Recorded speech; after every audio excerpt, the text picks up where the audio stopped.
What's up everyone?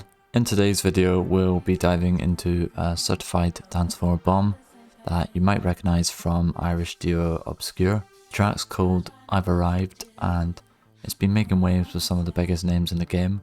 It's got all the ingredients of an absolute banger, and today we're going to be breaking down all the key sounds and techniques that went into making it. Trust me when I say this one's going to be an absolute belter, so don't forget to hit like and subscribe before we begin. Great, now let's jump into it.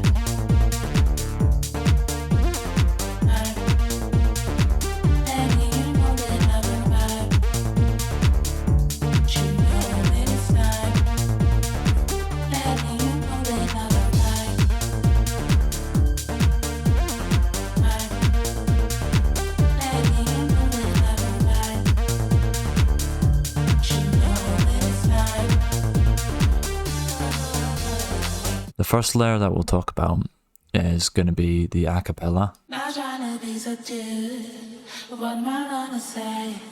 So the way I've done this is creating DIY versions of vocals, which if you go to our vocal tutorial, I'll cover how to do that in more detail, but essentially you need a copy of the track and you need to put it through a stem separation tool like vocalremover.org, and it will basically split the stems into instrumental and vocal. So that is essentially what I'll do for tutorials. But what I think they've actually done here is recorded an original vocal.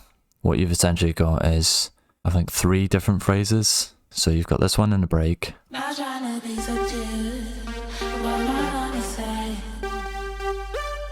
You've got the kind of ad-lib chops and the ad-lib fillers.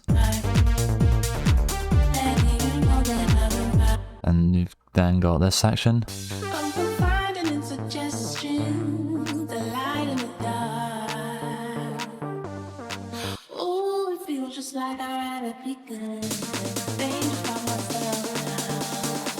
So that is basically the vocal. For the next part we'll switch the order up and we'll go straight to the bass. We've essentially got this quite fat analog bass.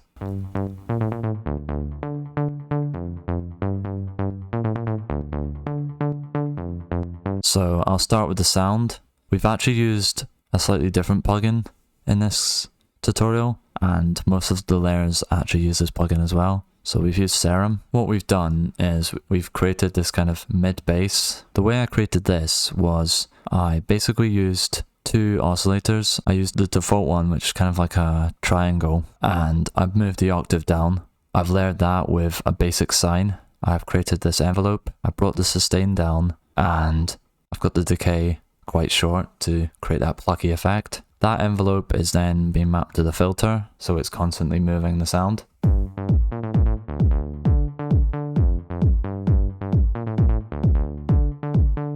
So that's basically what we've done for the sound. We've got this pattern here. So the way I believe they would have done this pattern is actually just starting incredibly simple. What you could do is you could start with the 4 notes.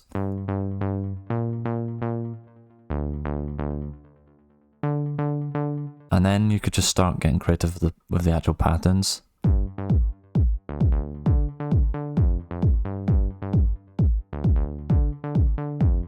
What I could do is I could add little fills.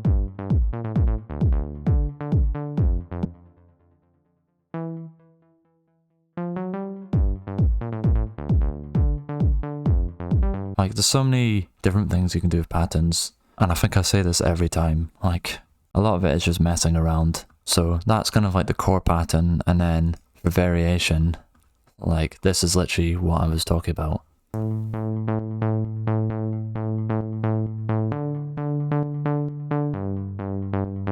So you could almost start with this kind of pattern and then literally just alter the note lengths, alter the octave they're playing at, add extra notes to take the pattern to that advanced stage. So that's the sound and the pattern, and then the effects we've got are quite simple. I think this utility is putting the bass in mono. We've got this EQ, we've got compression, we've got reverb. This is an interesting talking point with regards to how we can add character to the bass. So you'll see I've added reverb and delay, albeit in very low quantities, but it's just adding a very subtle character to the sound that just helps take it up a level.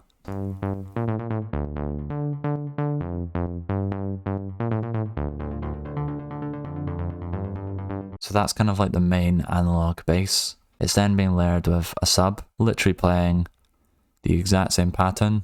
When we go into the sound, it's basically playing two basic sine waves, an octave apart.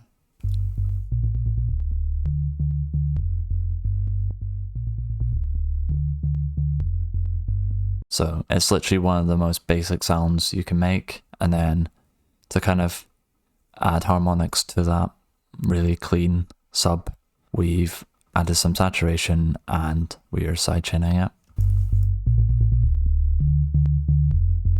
So it's quite hard to hear, but what it's doing is it's essentially thickening out the mid bass, which sounds like this.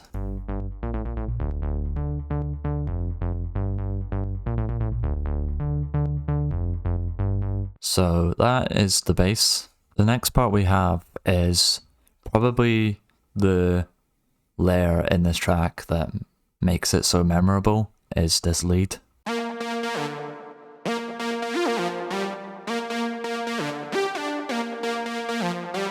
So it's kind of this bendy portamento style lead. We're just going to dive into the fill process. We've used Serum. We've used this default wavetable. So a key part of the sound is that modulation. So we've added a bit of unison and we've detuned it. With the actual ADSR envelope, we've added a little bit of attack. We've brought the sustain down ever so slightly and the decay looks like that. Then we've got different voicings. So we've got legato. Legato basically makes the notes very smooth between one another. Then we've got this. It's basically the glide effect you hear that really makes this sound.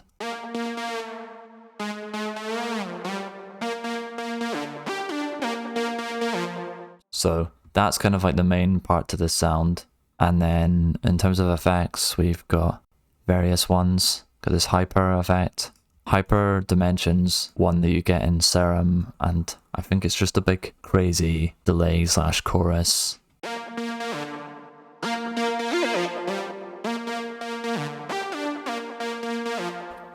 we've got this distortion, followed by a reverb, and then a bit of EQ just at the end of the chain to clean it up. So that's literally on the plugin. What I've then done is I've added a bit more processing. What we've got is we've got this multiband compressor. It's not an effect I use much, but if I want to kind of bring out certain highs, for example, I'll maybe go to a multiband compressor. It's kind of a different result. Like I could use EQ to boost certain frequencies. Multiband compression kind of does something similar, but it just kind of evens out the dynamics at certain frequency bands. We've got EQs. This one here is kind of boosting a bit of the mids. I think we've got another one here, which is also a bit wacky.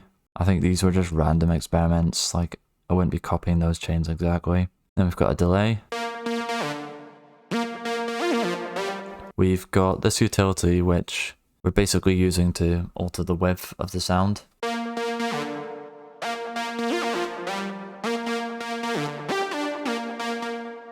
And then we've just got a sidechain and a filter for the break. So that's the sound and the effects, and then the thing I've not mentioned is the pattern, which is probably a bit more advanced, but once again, similar to the bass, you see those kind of fundamentals where the pattern might have started and how it might have taken shape. If I was trying to give you some wonderful advice in terms of how to write these patterns, I'd be starting very simple. So this pattern's an even more basic version of the concept I explained, where you could essentially just start with one note and focus on the rhythm.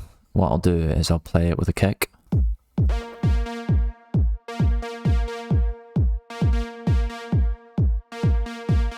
So here, you could literally just focus on one note, and then what you could do is you could start adding in those extra notes.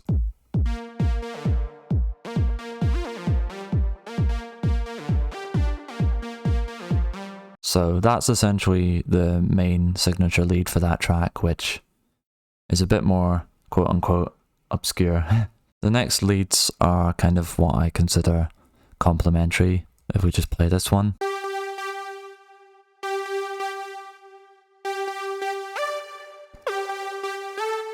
So, as you'll see with the pattern, very similar to what we talked about, literally just focusing on one note, trying to get a nice rhythm down, and adding a few little variations.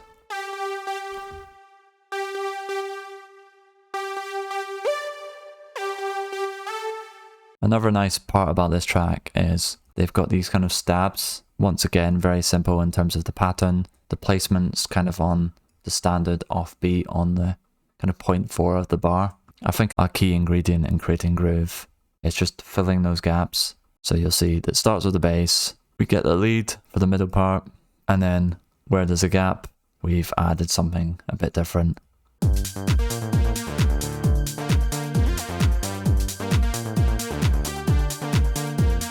So we basically got this kind of fifth synth, which we've talked about on a few videos as well. Basically we've got the default wave, we've got the second one which has a slightly higher unison, and the kind of key thing with this fifth sound is basically having a second oscillator which is up 7. So you can either layer them within the patch, or you could just search for the word fifth in different presets like you see here. The final thing we just have is these strings. Literally just use one note, which is often the root, pitched up quite high, and then the sound, you can literally use anything. You can use samples, you can use presets. It's just one of those really basic elements, but it's just going to make such a difference in the arrangement part of your track. So we've covered the kind of main parts to this track. What we'll do now is we'll just quickly skim through the drums, which are kind of a bit more stripped back and simple. So we've got this kick. Just a nice punchy kick sample. I think it might have been a 909 with some drum bass on it. Clap sounds like this. We've got this snare, which is mainly just being used for snare rolls. Just kind of simple stuff like that. We'll just play the fill in full. That's a mouthful.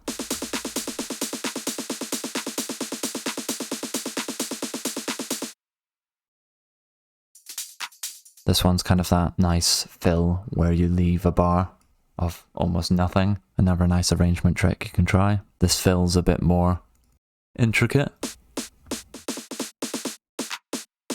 This open hat.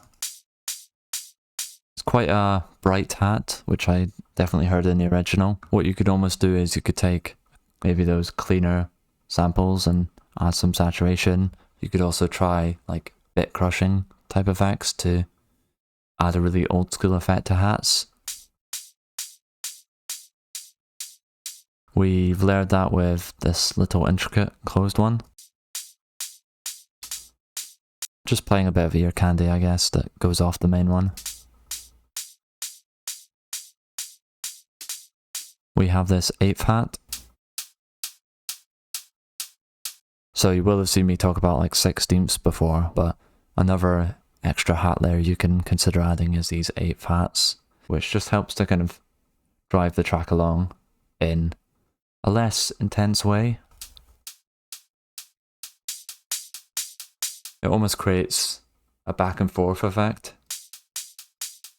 And then we're starting to get pretty intricate in terms of rhythms, so I've used some tambourines. Then I think we've just got these loops. 16th. Kind of shuffle one, and then the shaker. So all playing very kind of standard rhythms, but all together they just gel really nicely.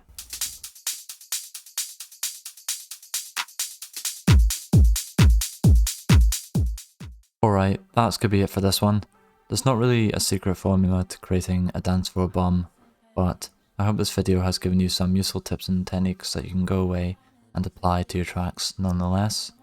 If you got any value from this video, then don't forget to show us some love in return by hitting that like and subscribe button. Also, make sure to check the description below for a bunch of useful links like the project file from this video. Thank you for watching, and I'll see you in the next one.